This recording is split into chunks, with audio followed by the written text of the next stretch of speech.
Hi, everyone. Today we're going to talk about two stories in the Gospel of Mark, two miracle stories that are very similar to one another. In fact, many people don't even know, they're familiar with the first, but they don't even know anything about the second, or they don't know that it's actually a different story than the first one. The first is the feeding of the 5,000, and the second is the feeding of the 4,000. These two miracle stories are found in the Gospel of Mark and in the Gospel of Matthew. They are absent from Luke and John. However, all four Gospels include the feeding of the 5,000. So it is the only miracle story that is included in all four of the Gospels. The words and stories of Jesus, as we've already discussed in class, circulated orally for at least 2 decades before they were written down. This is assuming that the Q gospel, that is the hypothetical gospel that lies behind some of the common elements between Matthew and Luke, was written about the year 50 or so. So the words of Jesus circulated orally. The stories of Jesus circulated orally for at least 3 or 4 decades, as far as we know. The first narrative gospel that records these stories in a narrative framework is the Gospel of Mark.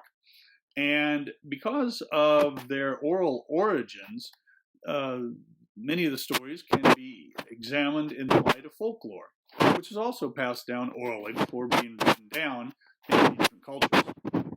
So one thing that we've done before is we've looked at the same story, parallel stories in different Gospels. For example, the story of the rich young ruler.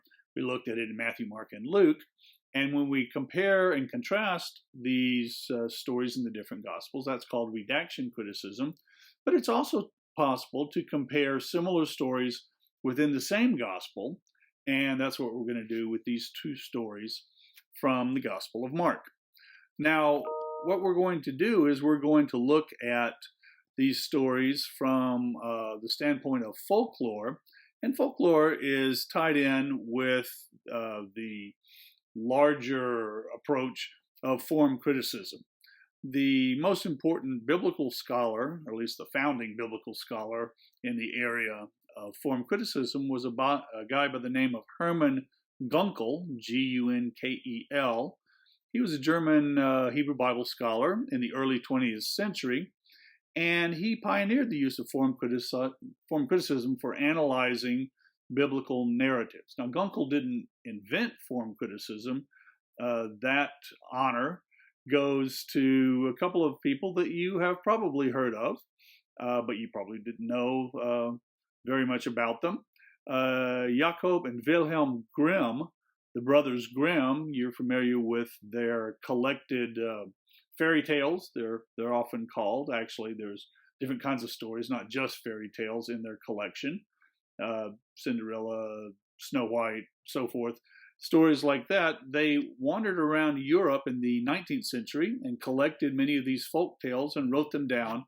And when they did that, they noticed that there are many similarities among stories told in different parts of Europe and by representatives of different social classes. And so the Grimm brothers analyzed these stories, and actually they were scholars. They weren't just story collectors. They published works, scholarly works on the stories, and as an aside, they were also linguists who studied the history of language. Well, Gunkel was familiar with the work of the Grimm brothers, and so he thought, well, maybe I can apply this to the Old Testament, first of all. And he identified many different genres in the material of the Old Testament using clues that he had garnered from the Grimm brothers. And he speculated about the Sitzenleben, we've used that phrase before, this life setting of these different stories, of the different forms of stories, how they might have been used as the stories were passed down orally.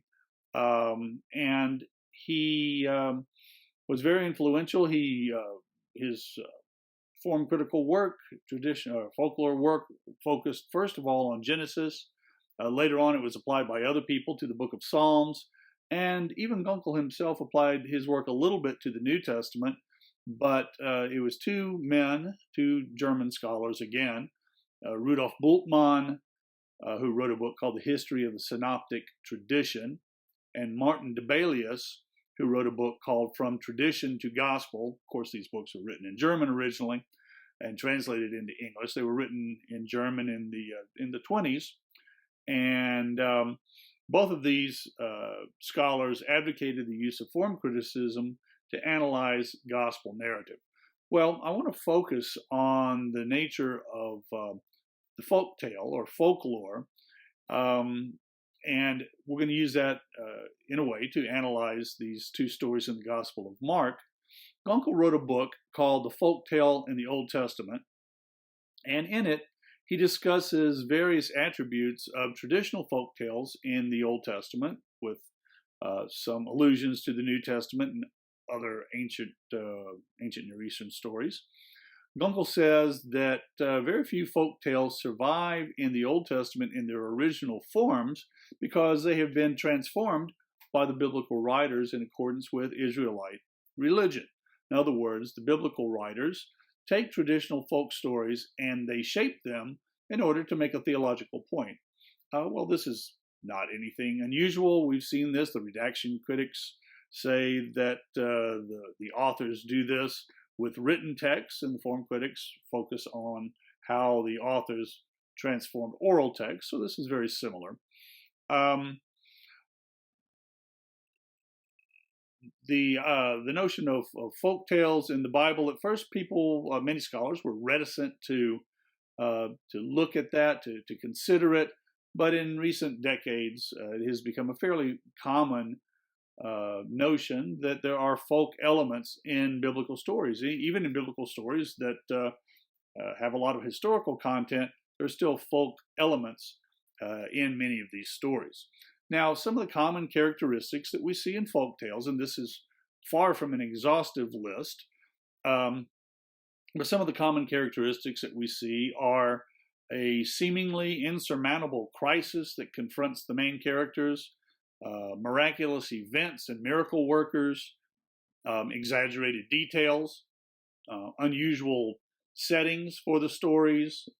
Sometimes folk tales have talking animals or animals that do miraculous things, unusual things for animals. These are some of the common characteristics of folk tales. No single folk tale will have every element of the folk tale, but it's one of the ways that we can identify material that might be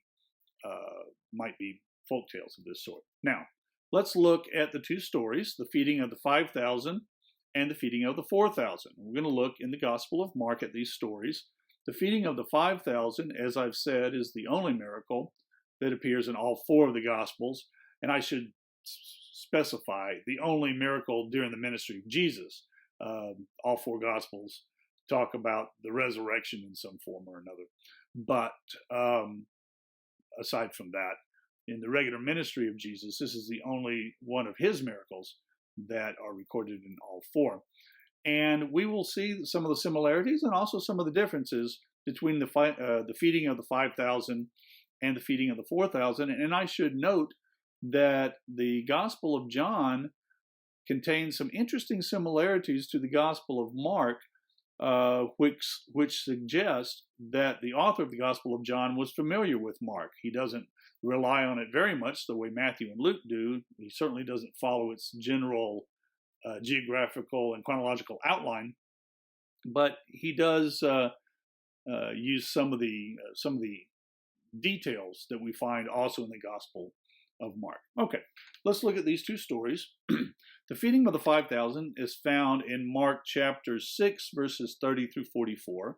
The feeding of the 4,000 in Mark chapter 8, verses 1 through 10. So they're separated from one another by a chapter or so in the Gospel of Mark. The stories on the surface seem very similar, and they do have a lot of similarities. People are in the wilderness, are listening to Jesus, and all of a sudden it gets late and they're hungry and they don't have anything to eat, or at least they have insufficient food to feed everybody. and Jesus instructs his disciples to set the people down in groups, and they are fed, and after they're fed, the disciples go around and pick up the leftovers, and there's a whole lot more left over at the end than there were at the beginning. At the beginning, in both cases, the people have, well, the disciples and Jesus have only a small amount of food that a few people brought, and the food is multiplied. So those are the similarities. There are some differences too that are interesting. The setting of the first story, the feeding of the 5,000, is on the northwest shore of the Sea of Galilee, which is a Jewish setting, so it's in Jewish territory. The feeding of the 4,000 is set on the southeast shore of the Sea of Galilee, so we're all the way across the Sea of Galilee, and this is in a Gentile region. So feeding of the 5,000, a Jewish setting. Feeding of the 4,000, a Gentile setting, that is a non-Jewish setting. The feeding of the 5,000, it's a deserted place, but there's food in the vicinity. Feeding of the 4,000, the people are apparently in a completely desert place with no food at all. And by desert, I don't mean like a sandy desert, but a place where there was no food, a wilderness, no towns nearby. In both cases, the feeding of the 5,000 and the 4,000, Jesus is said to have compassion on the crowd, although it's described in third person in Mark chapter 6, and in Mark 8, Jesus himself says, I have compassion on the crowd, so it's first person. Now, one of the very interesting elements that you see here is a very minor detail, but you have to know something about the biblical languages, but it suggests that these two stories originated as the same story in oral tradition and then diverged from one another over the years as the stories were passed down. In the feeding of the 4,000, Jesus is said to have compassion on the people because they are like sheep without a shepherd. And this may be an allusion to Zechariah 13:7, but they're like sheep without a shepherd. In the feeding of the 4,000, Jesus has compassion on the crowd because they have been with him for 3 days. Now that sounds like two completely different reasons. However, it turns out that Jesus, remember, spoke Aramaic, and one of the words for sheep in Aramaic is erev, and the word erev can also mean evenings. And so 3 evenings, it's evening when it happens, when they're fed, versus sheep. So the same word is used, may well have been used in the oral tradition when it was passed down as an Aramaic story. Also, the word without is delit, and the word for 3 is talat or talit. They're very similar in sound, and it's possible that whatever the original version of the story was, the word was changed to the other. So these are just a couple of linguistic clues that the stories may have been one originally. In the feeding of the 5,000, the disciples suggest sending the people away to get food, but Jesus tells the disciples to feed them. In the feeding of the 4,000, very similarly, Jesus says that he is concerned about their hunger. The disciples say that it will cost 200 denarii, which is a whole lot of money. A denarius is a day's wage. So it's a whole lot more money than they have. In the feeding of the 4,000, the disciples ask how bread can be found in the desert. And this is probably an allusion to the story of manna in the book of Exodus. And this, again, this question about where can bread be found in the desert, in the second story, the feeding of the 5,000, suggests that this is really the same story, just a different version of it, because even though Mark presents the disciples as pretty clueless in his gospel, more so than in the other gospels, even Mark's disciples wouldn't have been so forgetful or so stupid that they wouldn't remember that Jesus had multiplied bread before in a very similar setting. They wouldn't have completely forgotten that, I wouldn't think. All right, now let's look at the numbers. How many loaves are there in the feeding of the 5,000? There's 5. That is loaves of bread. How many fish are there? There are 2. Right? How many loaves are there in the feeding of the 5,000? Or the 4,000 rather? There are 7. Well, 7 is 5 plus 2. Maybe that's meaningful. Maybe it's not. The number of fish isn't specified. It just says that there are a few small fish. But after Jesus prays and breaks the bread, which is almost certainly an allusion to the Eucharist or the Lord's Supper, the disciples, everybody eats, and then the disciples pick up the remainders, the leftovers, and there are 12 baskets in the food in the feeding of the 5,000. 12 is a very important number in the Jewish context, the number of tribes of Israel. And in the Gentile context, the feeding of the 4,000, there are 7 baskets left over, and 7 is a number of completeness. It's an important number in a Gentile context. And so the similarities and the differences can be important here in analyzing the stories. So Mark 6 seems to show Jesus' outreach to the Jews. Mark 8, his outreach to the Gentiles. Some of the differences in detail could be just natural variants that occur when you tell stories and they're passed down orally for generations. Or some of the differences could be differences that were inserted by the author or perhaps at some point in the oral process in order to make a theological point. And I think we see some of both of those in here. There are at least 2 emphases that we can see by combining the 2 stories into one. The first is that the combining of these 2 stories, which is definitely the responsibility of the author, suggests an emphasis on Jesus as the Messiah or Savior for both Jews and Gentiles, and that's a point Mark wants to make.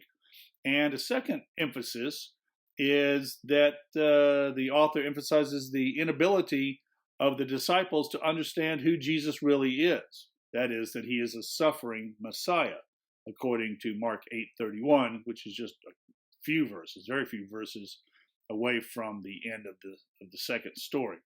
The disciples don't understand despite repeated miracles. Let me just read Mark 8, verses 14 through 21, where it makes this point. Now the disciples had forgotten to bring any bread. This is after the feeding of the 4,000. They only had 1 loaf with them in the boat. He cautioned them, saying, "Watch out, beware of the yeast of the Pharisees and the yeast of Herod." They said to one another, "It's because we have brought no bread." Becoming aware of it, Jesus said to them, "Why are you talking about having no bread? Do you still not perceive or understand? Are your hearts hardened? Do you have eyes and fail to see? Do you have ears and fail to hear? And do you not remember? When I broke the 5 loaves for the 5,000, how many baskets full of broken pieces did you collect?" They said to him, 12. "And the 7 for the 4,000, how many baskets full of broken pieces did you collect?" They said to him, 7. Then he said to them, "Do you not yet understand?"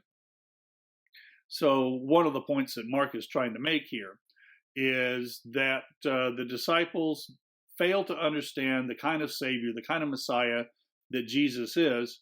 He's he's a Messiah who came to undergo great suffering, be killed, and 3 days later to rise again, as it says in Mark 8, verse 31. All right, so I think I'll stop here, and we will discuss this further tomorrow in class.